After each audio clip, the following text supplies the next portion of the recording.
Glória a Deus, aleluia, irmãos, graça e paz. Como vocês estão? Meu nome é Pedro e eu estou aqui sempre 3 vezes por semana trazendo uma mensagem da Bíblia para vocês.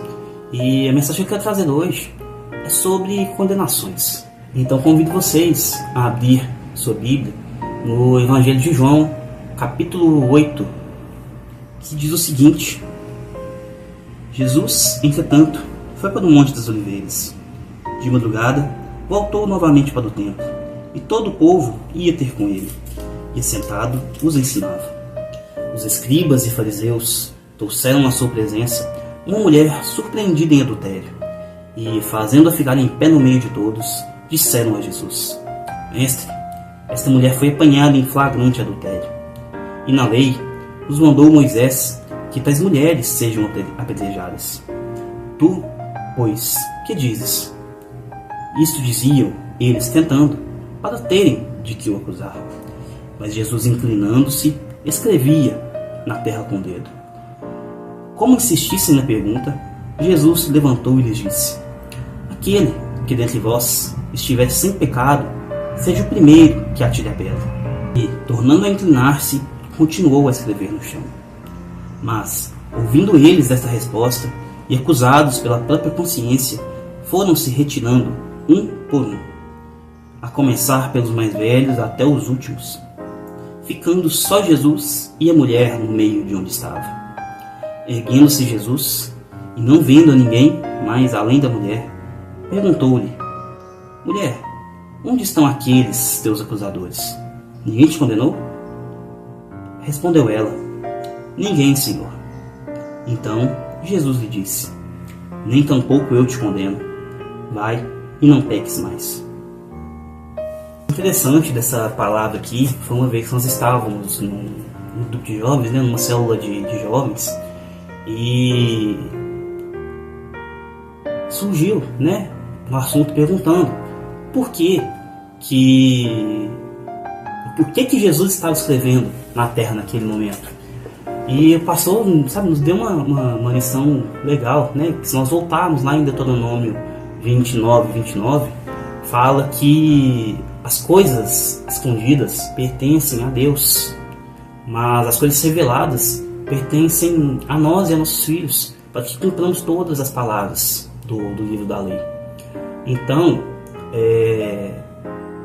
o que Jesus escreveu é mistério. Talvez quando nós encontrarmos com ele, em sua glória, nós perguntamos: o que você está escrevendo lá?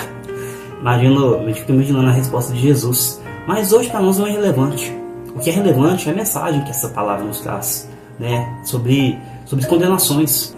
Que ainda hoje muitos têm o comportamento desses fariseus, de querer condenar as pessoas à morte.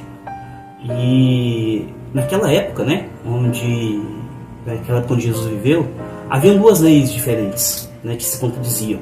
Tinha a lei dos profetas, de Moisés, que falava a respeito da condenação por apedrejamento para quem fosse pego em adultério.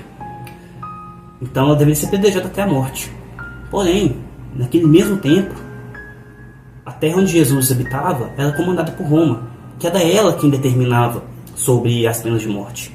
Então, ficou aquele meio termo, com aquela coisa esquisita. A quem obedecer?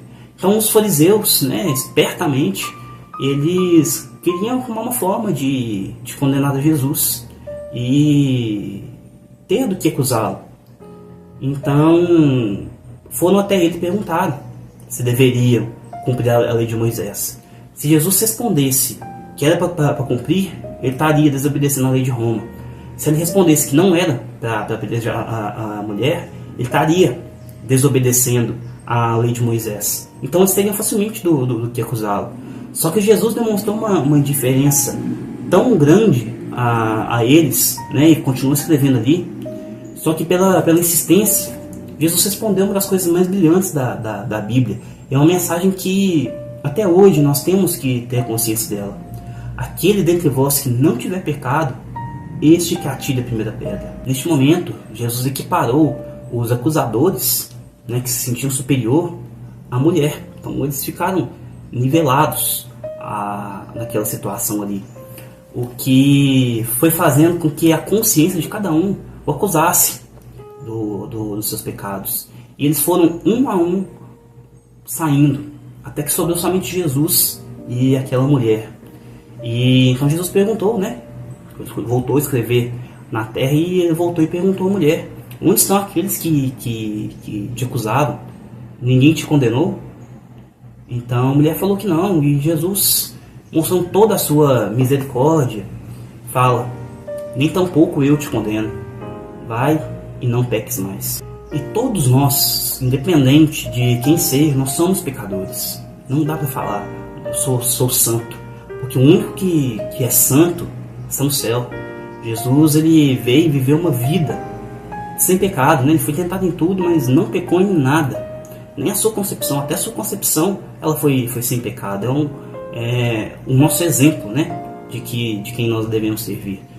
Mas o que nós vemos muito hoje são os fariseus, pecadores dessa era que vivemos, acusando as pessoas, querendo condená-los à morte, muitos até matando e até mesmo querendo levá-los, né, ao desprezo e ao esquecimento nesta terra. Mas aqui Jesus mostra o que devemos fazer. Nós não devemos condenar ninguém por seus pecados, mas nós devemos os alertar e ajudá-los, né, a se livrar dessa situação e nos ajudarmos também, né, a nos livrarmos do pecado, trazer a nós mesmos essa consciência.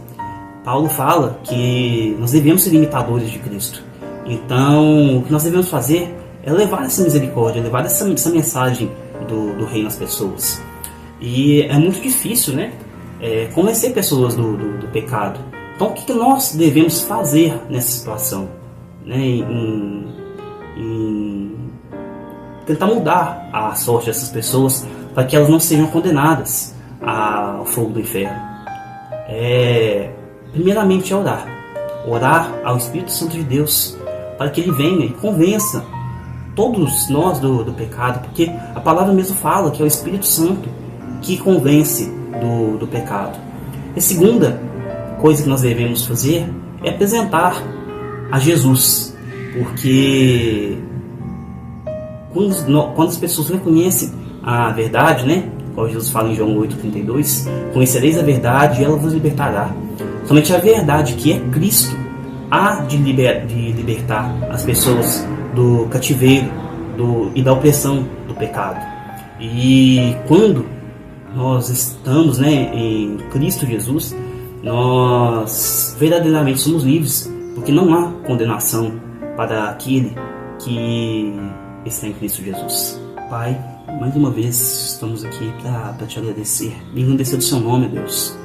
Quero te agradecer hoje, Pai, por ter enviado o seu Santo Espírito Consolador para que convença cada um de nós do pecado, para que convença cada um de nós dos caminhos tortuosos que nós andamos nessa terra, Deus. Senhor, que o Senhor continue a nos abençoar com sua graça, nos abençoar com todo favor que nós não merecemos. E nós somos gratos, ó Pai, por ter mandado o maior favor, que foi Jesus, que tirou todo o pecado deste mundo e nos livrou de toda condenação. Pai, que nós possamos ser imitadores de Cristo nessa terra, nós possamos levar o Evangelho, mas não somente levar a palavra, mas levar pelo exemplo, porque essa é a maior forma que nós temos de inspirar alguém. Pai, eu te peço, em nome de Jesus, venha a nosso favor, nos defenda do mal, nos defenda da opressão do pecado. E eu te peço hoje, Deus, e te agradeço, em nome do nosso Senhor Jesus. Amém. Aleluia.